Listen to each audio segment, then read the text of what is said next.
大家好，အားလုံးပဲမင်္ဂလာပါ။ Live Chinese ဆွေးနွေးပွဲကနေပြန်လည်ကြိုဆိုလိုက်ပါတယ်။ဒီနေ့မှာတော့နေရာပေါ်လိုက်ပြီးတော့အတန်တုံးလေးတွေချိန်တတ်တဲ့စလုံးနှလုံးဖြစ်တဲ့ပုနဲ့ရီးဆိုတဲ့စလုံးလေးတွေကိုဘယ်နေရာမှာထားလို့ရှိရင်ဘလို့အတန်တုံးလေးတွေပြောင်းလဲဆိုတဲ့အကြောင်းလေးတွေကိုပြပြပေးသွားမှာဖြစ်ပါတယ်။အဲ့တော့သင်ခန်းစာမစခင်မှာ Live Chinese ဆွေးနွေးပွဲရဲ့ YouTube Channel လေးကိုလည်း Subscribe လုပ်ထားခဲ့ဖို့မမေ့နဲ့အောင်နော်။ဆိုတော့စလိုက်ကြရအောင်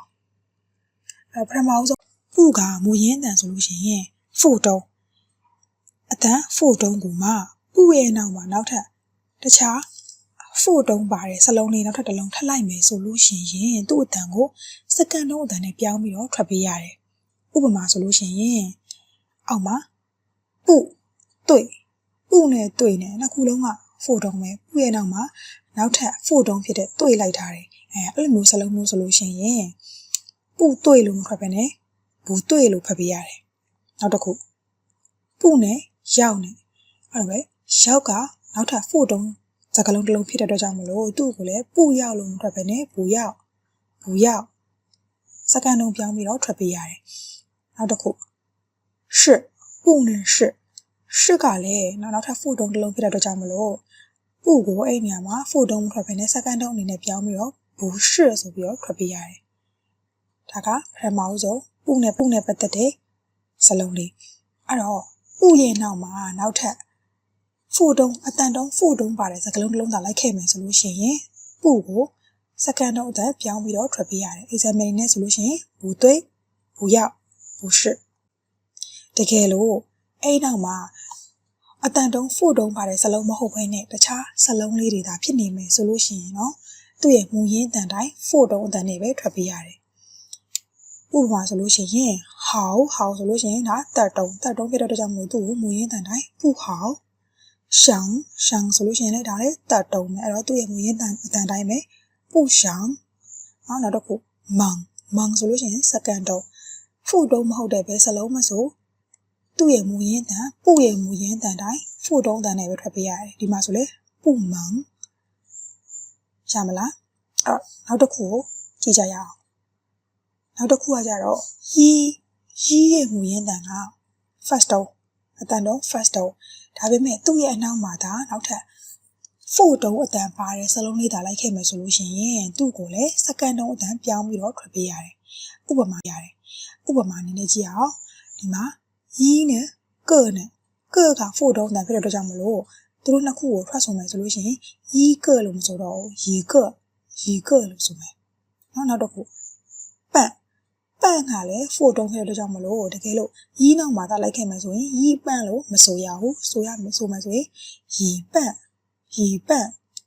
နောက်တစ်ခုရှဖို့တုံးအတန်ဖြစ်တဲ့အတွက်ကြောင့်မလို့တကယ်လို့ရီးနောက်မှာသာလိုက်မယ်ဆိုရင်ရီးရှလို့မထွက်ဘဲနဲ့ရီရှရမလားရီးရမူရင်းတန်က first tone ဒါပေမဲ့သူ့နောက်မှာသာဖို့တုံးတန်ပါတဲ့စလုံးလေးသာလိုက်ခဲ့မယ်ဆိုလို့ရှိရင်သူ့ကိုစက္ကန့်တုံးပြောင်းပြီးတော့ထွက်ပေးရတယ်။比如ရီကရီပန့်ရီရှရမလားအဲ့နောက်တစ်ခုကြည့်အောင်ရီးမှာကနောက်တစ်မျိုးကကြတော့ရီးရဲ့နောက်မှာနော်တခြား first second third တုံးတွေသာဖြစ်နေမယ်ဆိုလို့ရှိရင်ရီးကိုဖို့တုံးတန်ပြောင်းပြီးတော့ထွက်ပေးရတယ်ဒါကရီးရဲ့ဒုတိယတစ်မျိုးနော်ပထမတစ်မျိုးကကြတော့ရီးရဲ့နောက်မှာဖို့တုံးတန်ပါတယ်စလုံးတွေသာလိုက်ခဲ့မယ်ဆိုလို့ရှိရင်စက္ကန့်တုံးပြောင်းထွက်ပေးရတယ်ဒီတစ်မျိုးကကြတော့ရီးရဲ့နောက်မှာ first second third အတန်တုံးတွေပါတဲ့စလုံးလေးသာလိုက်ခဲ့မယ်ဆိုလို့ရှိရင်သူ့ကိုရီးကိုဖို့တုံးအတန်ပြောင်းပြီးတော့ထွက်ပေးရတယ်ဥပမာကြည့်ရအောင်ဒီမှာဆိုရင်ရီးနဲ့ချီကတက်တုံးဖြစ်တဲ့အတွက်ကြောင့်မလို့ထွက်မယ်ဆိုရင်ရီးချီလို့မထွက်ဘဲနဲ့ရီးချီနောက်တစ်ခုရီးနဲ့တန်ကလည်းတက်တုံးဖြစ်တဲ့အတွက်ကြောင့်မလို့သူ့ကိုအတန်ထွက်မယ်ဆိုရင်ရီးတန်လို့မထွက်တော့ဘူးရီးတန်နော်ဖို့တုံးအတန်ပြောင်းထွက်ပေးတယ်နောက်တစ်ခုရီးနဲ့ညံကလည်းစက္ကန့်တုံးဖြစ်တဲ့အတွက်ကြောင့်မလို့သူ့ကိုအတန်ထွက်တဲ့နေရာမှာရီးညံလို့မထွက်တော့ဘူးရီးညံရမလားအဲ့တော့ရီးမှာနှစ်မျိုးရှိပါတယ်ပထမတစ်မျိုးကရီးရဲ့နောက်မှာဖို့တုံးပါတဲ့စကားလုံးလေးတွေသာလိုက်မယ်ဆိုလို့ရှိရင်သူ့ကိုစက္ကန့်တုံးပြောင်းထွက်ပေးရတယ်比如ရီကရီပန့်ရီရှနောက်တစ်ခုကရီးရဲ့နောက်မှာ first second သက်တုံးအတန်နေပါတဲ့စလုံးလေးသာလိုက်ခဲ့မယ်ဆိုလို့ရှိရင်သူ့ကိုဖို့တုံးအသက်ပြောင်းထွက်ပေးရတယ်ပြီးဘူးဤချီဤတန်ဤနေအဲ့တော့အားလုံးပဲဒီနေ့ sharing လုပ်ပေးသွားတဲ့ပုနဲ့ရီးရဲ့နေရာထားသူပေါ်လိုက်ပြီးတော့အတန်တုံးပြောင်းလဲပုံလေးတွေကိုနားလည်သွားမယ်လို့ထင်ပါတယ်နောက်ထပ်ပြီးတော့တရုတ်စာနဲ့ပတ်သက်တဲ့ဘဝတုဒ္ဒတွေ knowledge sharing လေးတွေထပ်ပြီးတော့လေ့လာခြင်းနဲ့ဆိုလို့ရှိရင်